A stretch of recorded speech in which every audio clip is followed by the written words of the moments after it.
Hello. Um, we've got Manah tiles done. We got Ahriman and Manah done. So now we're going to move on to Manah / Saraswati.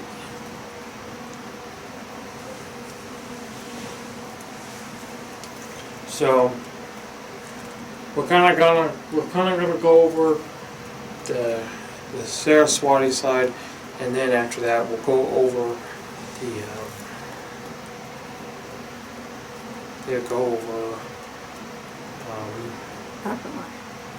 Akamana side.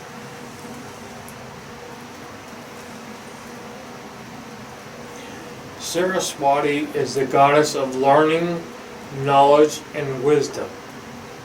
The Sanskrit word Sara means essence and Swa means self. Thus, Saraswati means essence of the self. As a representation of Hindu mythology, a divine escort of Lord Brahma, creator of the universe. Since Brahma necessary, Saraswati symbolizes creative power of Brahma. Goddess Saraswati is worshipped by all persons interested, especially students, teachers, and scientists. And she uses the peacock. So again, we're constantly using the peacock. People are writing the peacock down. People are writing the peacock up. Just to remind you about it. Last time. Okay.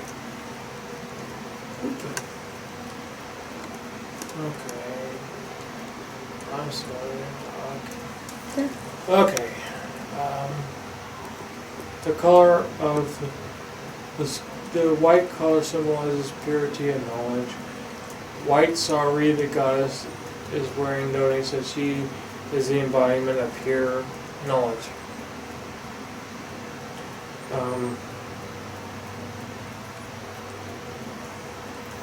The rosary signifies that she's meditation and contemplation leading to samadhi or union to God. The rosary in the rear right hand expresses ego, conveys, and true knowledge acquired with love and devotion melts away the ego and results in liberation of the seeker from the bondage of the physical world.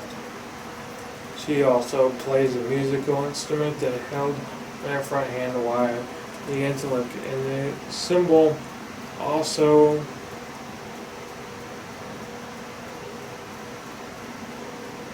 she's a seeker of the tune of his mind, intellect, order, and so on. And there's among other things, all that. I don't want to get too much into this because I'm not, you guys know how to read them, but you guys understand how important this is.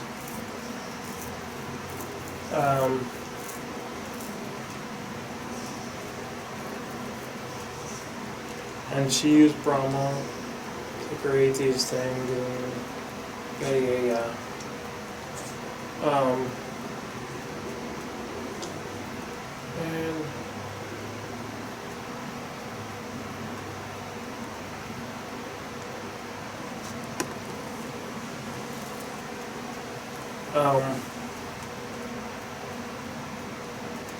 she has a saying that is Ang Saraswati Namaha Om.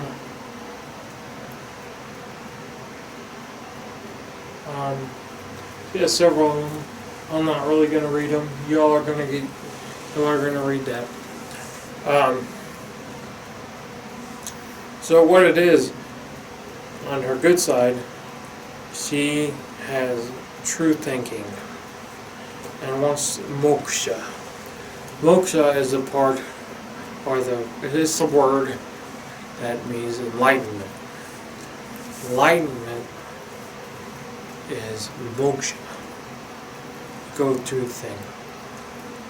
And that will happen at the end of Garanda, if you do it right. It's a big thing.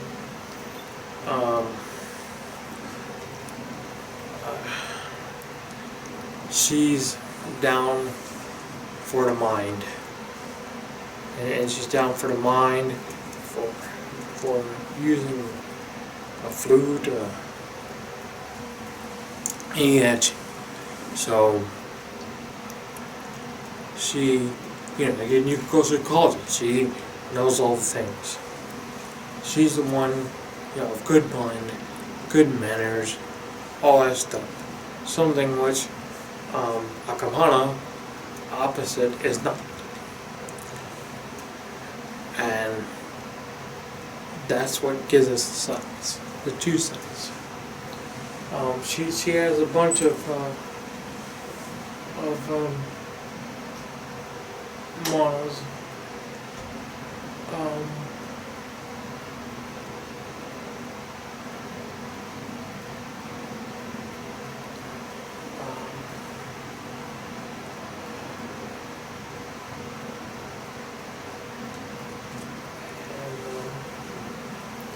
Her main deal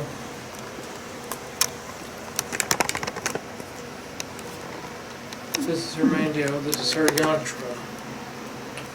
Now, I'm only doing yantras to show you that you can also buy them.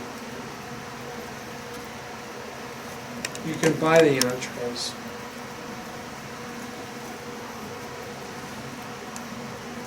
from Amazon if you want to. If you don't want to, you don't have to. But it is something about it. And as you can see, her yantra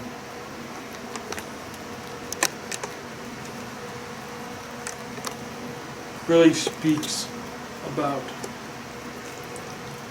Brahma, except it's feminine.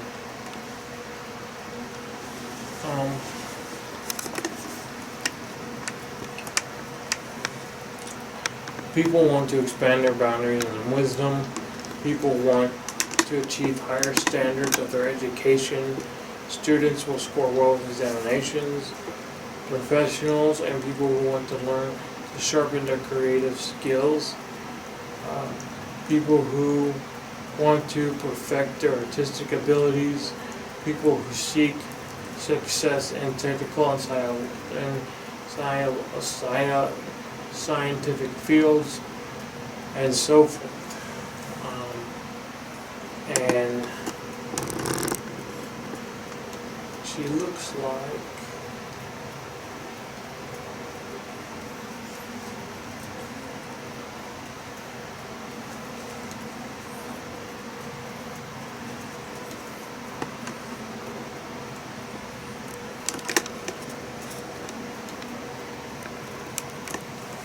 that is Saraswati.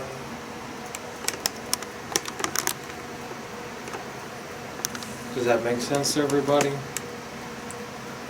I could have sworn there was, okay, there's my book. I'll get to that in a little bit. So, you can see the peacock, the thing, the rosary, the peacock down, and the white clothing.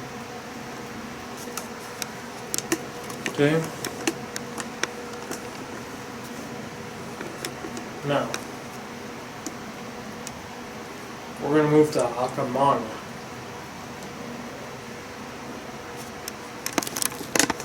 But I want to say this before I even get started on this. Okay? Remember that when the Daeva, Daeve,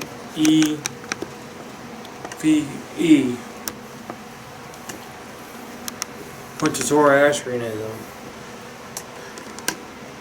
they became evil. They became wretched. And so They want you to have these things. They want you to. They want to give people enough knowledge of them, but not enough knowledge that you can't exactly say who's what, or what's what, or anything else. And the only one that's going to give you any real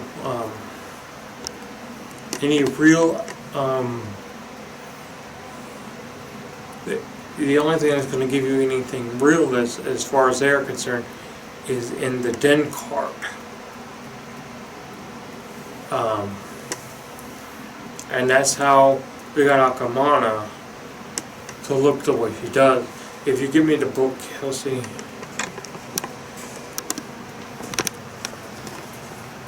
Oh, all the way over there. Oh, no. Say hi, Loki. Alright. Sorry for putting that over there.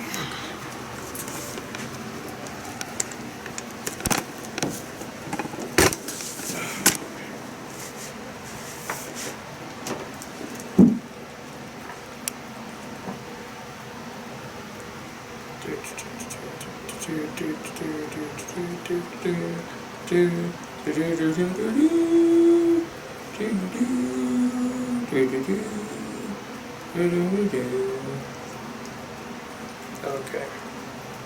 She's in here. Give me just a second to find the bitch. I apologize. I thought that was a marked copy. Those. Gotta get through that. Prayers. Section 3.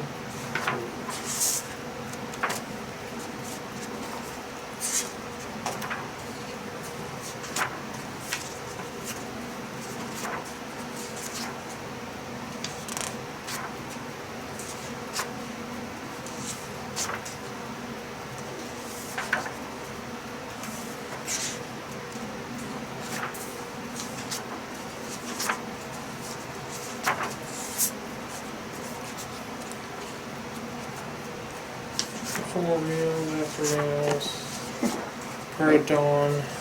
As y'all can tell by the size of the book, that's Ashley Magaha. Yeah, this actually has some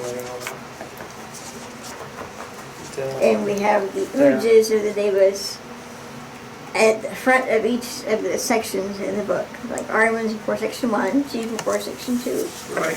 So, And speaking of that, this is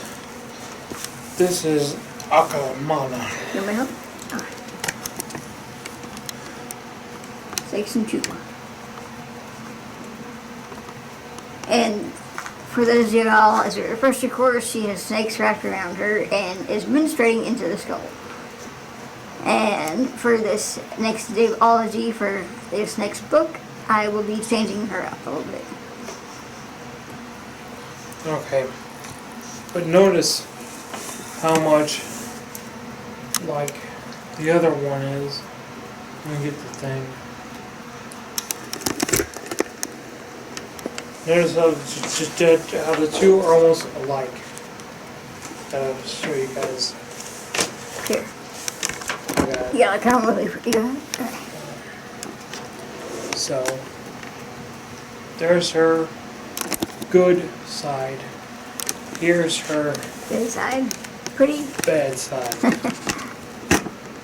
But you Bad can, side, monsters. but you can see that they're still there. Okay? Thank you. Okay. Now, Oh, you closed it. Okay. boy.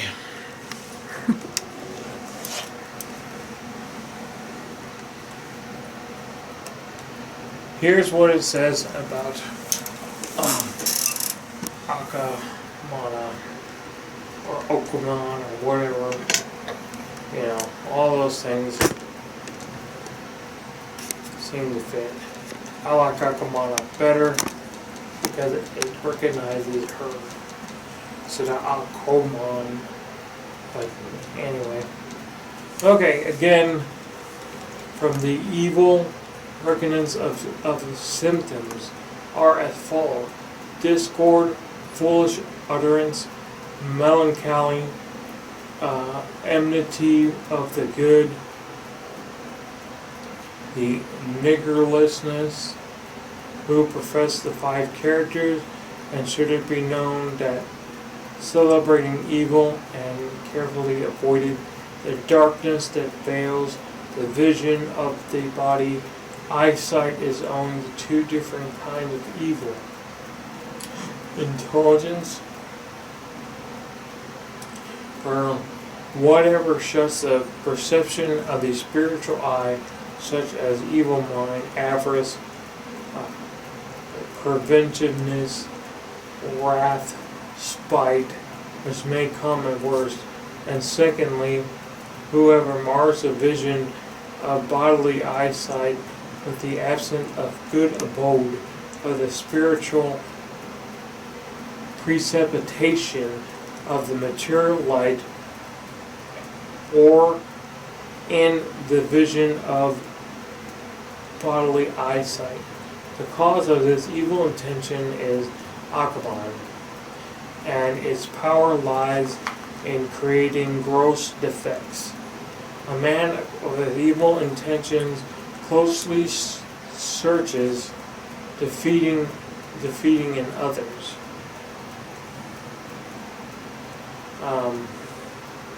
A man that is free from evil religion and prospers, embraces and will adhere to the evil creed. The unhappy man is evil belief, strength, and ponders evil, so that his own fulfillment is continuous joy of happy existence. Exists for the purpose of wounding, distressing, and killing animate creatures. So the difference is between Akamana is that she wants to do all the bad things, and Saraswati wants to do all the good things. And so when we take these two down, we gotta think to ourselves, well, it's pretty obvious that that's pretty much what they want, and it's bad. I mean, the Zoroastrians were very bad and enforced the Daeva to be bad and to really think about others.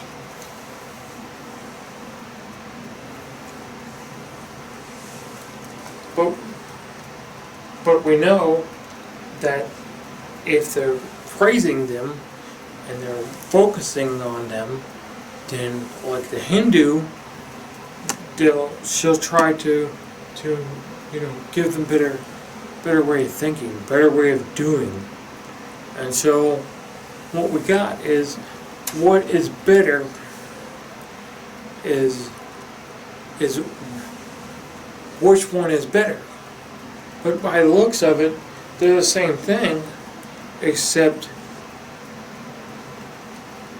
Akaman is villainously attacking the Asuras in Zoroastrianism, and she shows her demon side. And if we want to worship that, and we want to think about that, we should also think about the good things. But, what is good versus what is bad? What does Zoroaster say is bad? I mean, to be honest, they're all a bunch of jackasses. They're very bad. I mean, this shit just goes on and on. I could get very graphic with his shit if I want to. I don't want to. You can read it if you want to read it. I'm going to put it out there. But, you know, so what you have to realize is that when we're dealing with folks that are negative and positive in a way, they will show one side to the other, but it takes them a long time before they show you their side.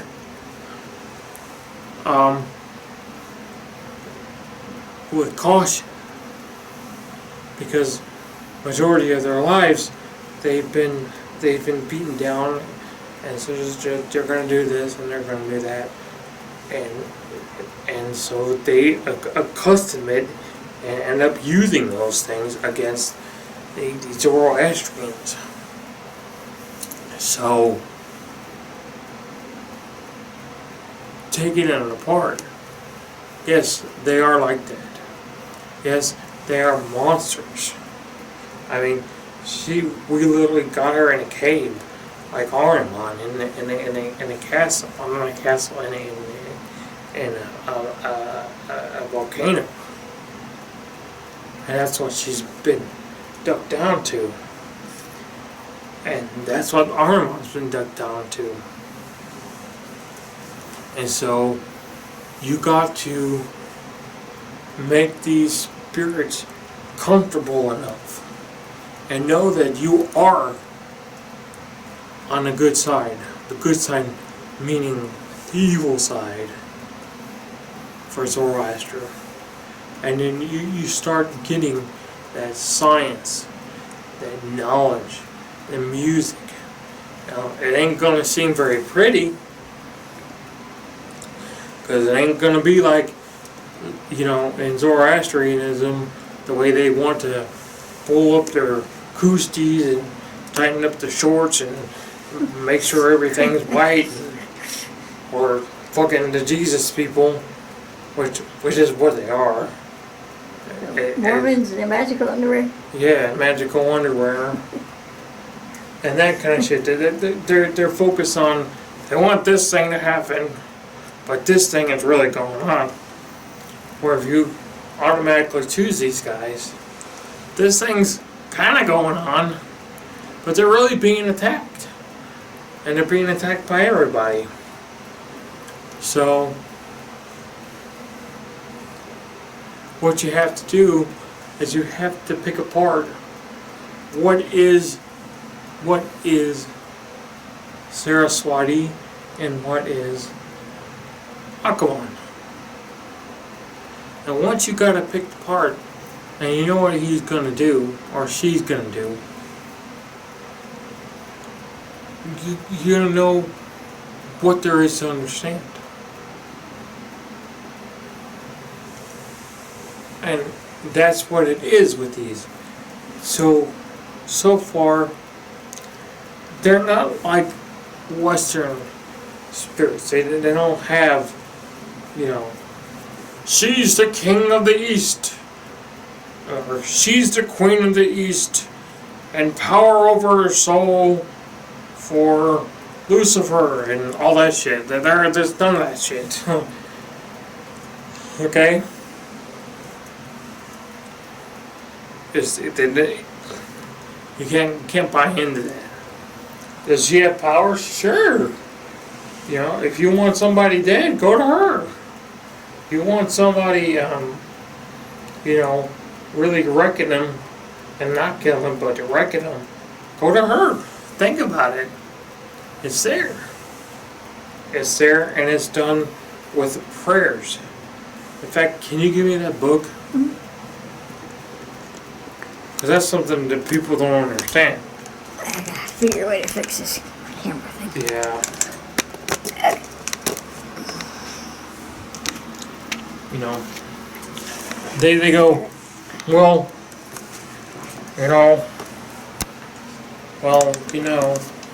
nothing. We're going to get into the prayers.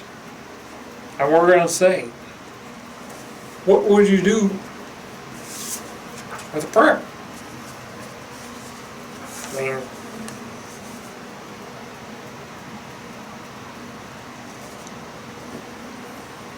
that makes hunger father. The church is the worst of all. That's in can. Okay. First one. The will of the Father is the law of vengeance, the favor of Akatasha for the deeds done in this world from you. He who feeds to fulfill makes hunger father. That's it right there. That's a big deal.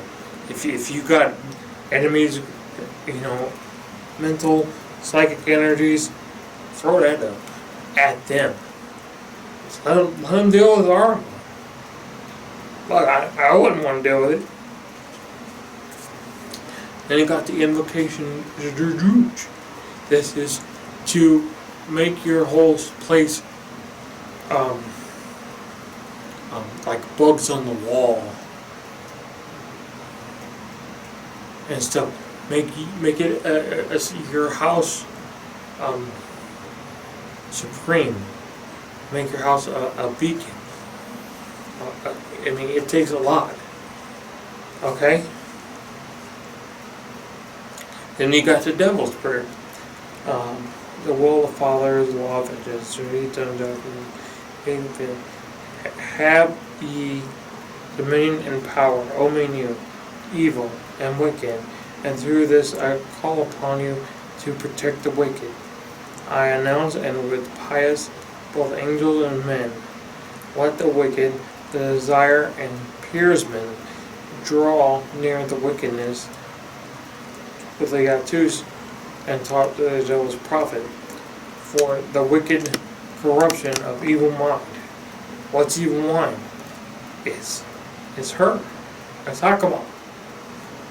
Whether it be conscious or made into desire. This is how you start focusing it on her. Okay? I pray for the wicked to resolve ritual order and like-minded as such to be desired, and I pray hunger main you, and wickedness is the worst of all evil, and it is fulfillment.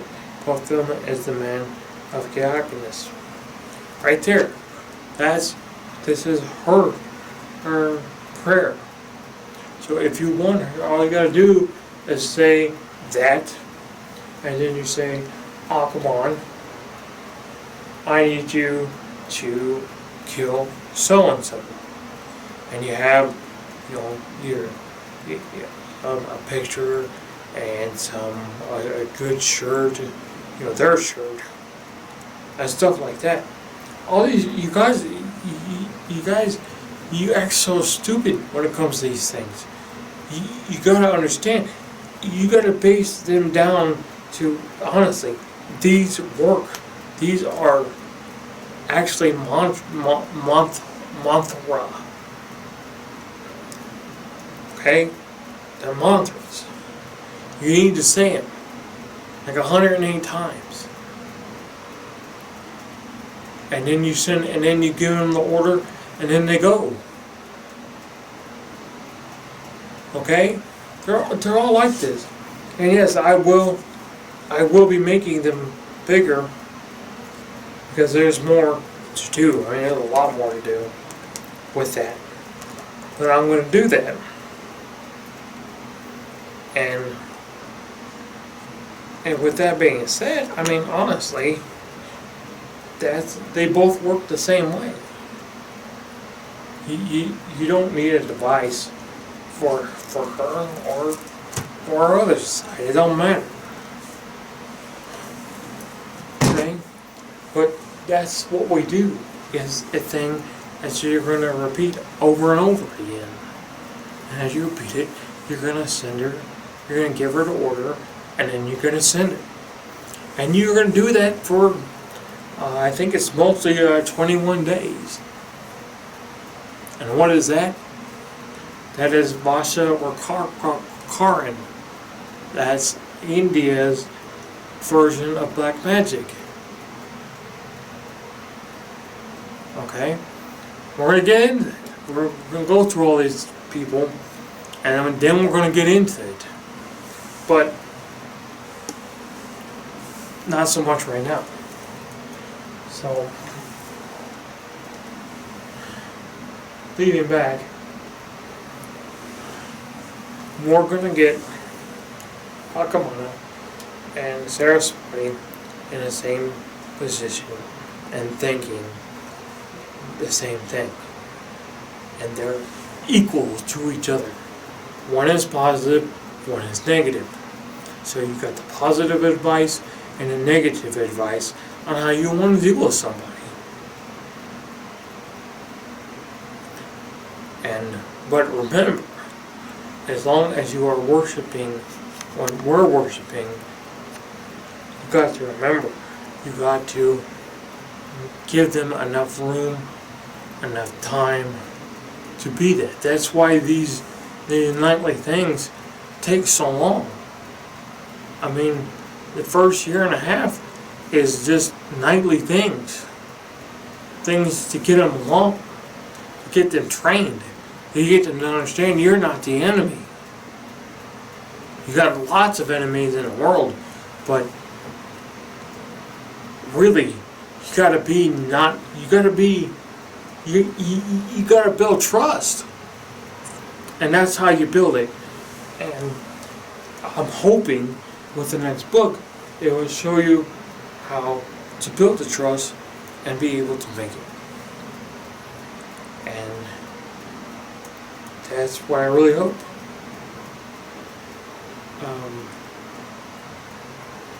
And that's the topic for that. Y'all have a good night.